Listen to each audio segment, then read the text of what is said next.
Welcome to the Changemaker's Corner, powered by Fuel, an interview series spotlighting different grassroots leaders, social impact innovators, and young changemakers across Toronto and the GTA. At Changemaker's Corner, we pull back the curtain on changemaking work, shine a light on the realities of the social impact sector, and reimagine a better future for meaningful and authentic change in our communities. Learn more about Fuel at fuelchange.org and on social media at Fueling Changemakers. Yeah, George, sitting here with George Yonemori, artist, musician, poet, storyteller, community builder, among many other things, and a member of the Youth Advisory Council at Fuel. How are you doing, George? I'm doing fantastic. How are you, Patrick? I am doing great. Thank you for being here. Thank you for having me. Of course, and thank you for being part of our YAC edition for the Changemakers Corner. Just wanted to get to know a little bit more about our Youth Advisory Committee, who they are, the work they do. So yeah, like when I ask who you are, I mean, I know I read a little bit about your titles, but who are you? My name is George Yonemori.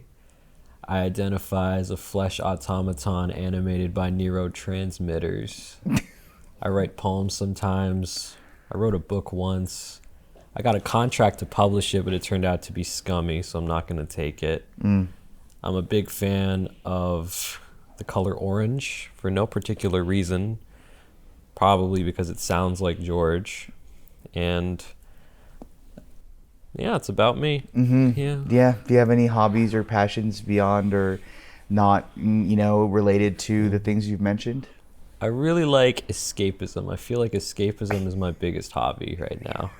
Yeah, you know what I mean? Yeah, I totally know what you mean. Yeah, I totally know what you mean. I also, I guess, consider myself an escapist hobbyist. I guess. How do you escape? How do I escape? I do a lot of different things. Not art related though. I smoke a lot of weed and watch stupid reality TV shows. Ever watch 90 Day Fiancé? I have. Yeah. Do you know Angela Deem? No. I met her once. Are you serious? For real? Oh, at okay. a launch party for a... Actually, I probably shouldn't talk about that. Okay, good. All right, we'll redirect then, but I am curious about what was mentioned, so maybe I'll ask more about it off screen. George Yonemori origin story. What is that like? What is that? So I was born on October 29th, 2003. Half Chinese, half Egyptian. Probably the only one of those anyone has ever met or ever will meet. I'll take photos, I'll sign autographs. Yeah. Yeah, I was born to an Egyptian father and a Chinese mother. I have 3 half-brothers, none of which want anything to do with me, and I study English at the University of Toronto, Scarborough, which I highly do not recommend. One of my former professors is comparing himself to Jesus Christ on Facebook, which I think is the logical conclusion of academia in the 21st century. Yeah, hell yeah. Yeah, I started writing when I was about 15 as a way to vent my frustrations at the world and mainly at my parents. Started playing guitar a little bit earlier, but I didn't fall in love with guitar until I discovered heavy metal, which remains my favorite music genre, even though I barely listened to any metal this year, according to my Wrapped playlist. Your Spotify rap. Yeah, I wrote a metal song when I was 20. It was called The CEO Mindset, and it's an ironic song, but if you want to listen to it unironically, it's totally fine with me. Just make sure you buy it on Bandcamp. That's right. Purchase it. Yeah. Send the artist the money. On Bandcamp Friday, preferably. Where all of the money goes directly to the artist. Absolutely. Yeah. Yeah, this song was featured at Cedar Ridge Creative Center, which is an art gallery in Scarborough. It won an award, which is wild. I heard Black Sabbath when I was 11, and now I'm an award-winning songwriter. Wow. Yeah. Congratulations. Thank you. And obviously we're really proud of your journey so far, and has been great to watch. Tell us about, so you started with the Youth Advisory Committee earlier this year, 2024, and were a kind of part of Fuel before that, when you got a little grant from them a few months before that. But I guess, what has it been like being in the youth advisory committee and also just like change making work? Tell us a little bit about what that means to you. Well, when you say work, I don't like that word because it rarely feels like anything I do for Fuel is work. I think there's a distinction between work and labor. And I think in the nonprofit space, work and labor are very separate things. Some people, they go through their whole lives doing nothing but labor. What we do is work. And what we do reinvigorates us, which is how I feel being part of the YAC. But I suppose a downside of change making is when people see you as a role model or mentor type figure and they expect you to be perfect when you are absolutely not. And when you make a mistake, they hate you for it. Which would have bothered me a whole lot before, but in recognizing just how not perfect I am, doesn't bother me at all. Interesting. I do see that pattern of people who are identify as change makers. Maybe that comes with a kind of like a preconceived, like, oh, this person has it all figured out. Like Jesus Christ. Like what my professor thinks he is for charging $600 a course to explain that we live in a consumer-driven society to young adults. Yeah, that sounds a little backwards. So wouldn't you say that a change maker, then it'd be a good thing for change makers to see that they are imperfect, and maybe that's what makes them a good change maker, is understanding that they don't have it all figured out, right? That's what allows them to be a change maker. With people, I've been called a negative, cynical person by so many, including my own family. And I kind of resent that because I believe cynicism is energy, and you can take that cynicism and build something with it. An optimistic person would see their job in a organization they don't particularly support, like a fast food restaurant, and accept that this is what life is and not do anything about it. I'm not one of those people. I'm too cynical. Yeah. Interesting. Cynicism as a force. Yeah. Yeah. Ambition, discontent is what created North America, right? Yeah. And is what is destroying North America, I feel. You guys hear about that CEO? Tragic, man. Heart breaks for his family. I can't see the satire, but I could feel it though. Yeah. Is that satire or is it real? Not for you to decide, man. Yeah, hell yeah. Appreciate it either way. Maybe we should edit that out, actually. We'll see. But right now we're having a candid, open conversation where you're encouraged to come as you are, George. So this is your platform, and don't worry, I'm going to make sure that when I do edit this, you look the greatest. Yeah, thank you. Yeah, of course. Understanding that I want to make sure you continue to find, good things. Jobs. And, yeah. Things to do, work and labor. Yeah, exactly. Yeah. So I guess tell me some other obstacles that you may face as a change maker, and what does that look like for you? How do you navigate those things? Well, I think I've been thinking about how a lot of change makers, me included, give so much to other people because they cannot give to themselves. And I'm at a point where I'm realizing that I can't give anything to myself. And I don't know what to do about it, which is totally fine. Yeah, I think you're on a journey. Yeah. But giving to other people feels natural. It feels like it just happens organically for you. Yeah, that's how we're conditioned. We're men, we're providers. We only have value if we provide. And I don't know if you guys noticed, but the social contract isn't what it used to be. We're worthless even if we're providing, I find. Yeah, that's tough. That's really tough to deal with. I really hope that... I don't know. I don't know why I feel like giving only has to come with a positive connotation. I feel like it's not always. So yeah, it's how I was raised too, in the kind of household. Yeah, especially a lot of second generation immigrants. A lot of expectations there. Our parents sacrificed to get us here, and therefore the expectations are higher. They invest, they expect a return. You got to provide, whether it be grades, whether it be awards for them to hang on the wall. And Probably shouldn't be talking about this, but I had a near-death experience recently, and while I believed that I was dead, I didn't see any of those accomplishments. And that's how I realized none of them meant anything to me. Are you on a journey of exploring what does mean something to you?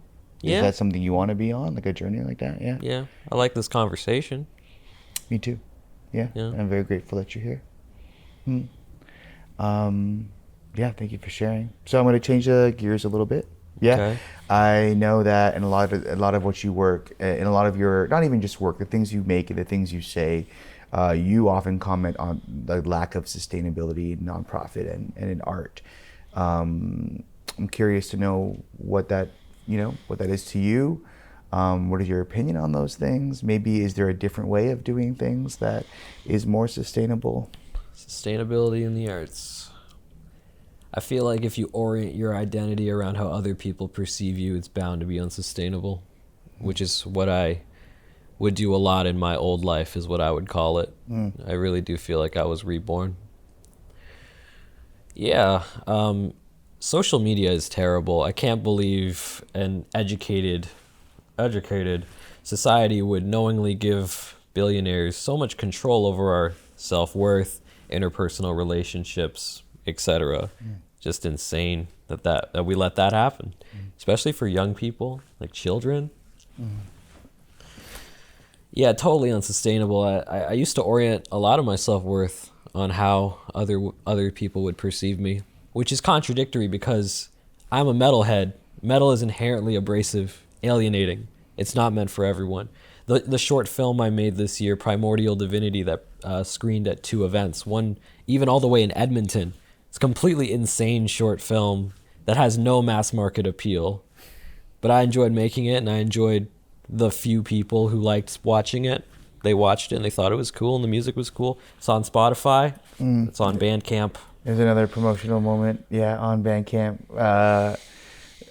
Yeah, no, I like that, and I did watch the film, and it was, it was really great, and I appreciated, and I've always appreciated that. I've always appreciated that you have like such a bold and like kind of like approach, and you dig your heels into the dirt, and you're like, this is what I feel, and this is what, and I think there's a power to that, and I think part of it being powerful is understanding that people will have their own opinions about what you do, and I think naturally that's what people are going to do when they consume art, but either way you're still creating. I think that's a beautiful thing. Yeah, like what do you find it difficult kind of existing in the intersections of art and like nonprofit work and community building? Does it kind of get confusing as to where you lie in that conversation? How do you kind of come to terms with all of those different avenues coming, Yeah, it's so hard.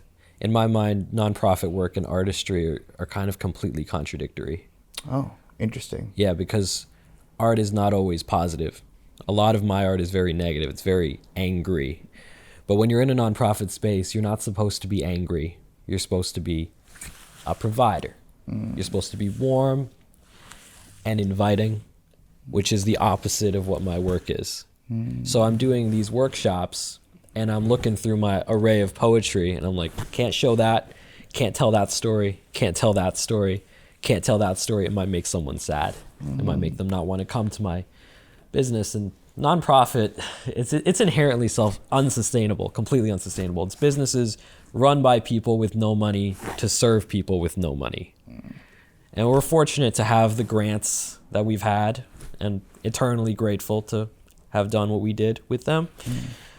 But yeah, it is very uncomfortable to be doing nonprofit and the kind of art that is authentic to me. That's really interesting. And I have heard this before in many different ways, but like nonprofit coming with an expectation of a certain way to come at it as, like you have to be happy, you have to be positive and hopeful. And that does sound a little limiting, Yeah. Yeah. And so I guess, is it tough for you to maneuver those and navigate those environments? Like, how do you do that? Well, if I had that answer, I would have implemented it by now. So still searching, maybe. It's still searching. I do agree with that idea that everyone should have a platform to share whatever story they want to share. And that's a good thing about the 21st century. We have the internet. Anyone can share whatever they want to share, no matter how insane or sad or angry. Within reason. Within reason. Yeah. Yeah. Okay, a couple more questions. If you could, with everything you've learned, if you could talk to, I know you've maybe been asked this question before, but if you could talk to younger George, maybe before they've truly embarked on this journey of being an artist and a change maker, what would you tell him? Just let go. Beautiful. Thank you. Last question.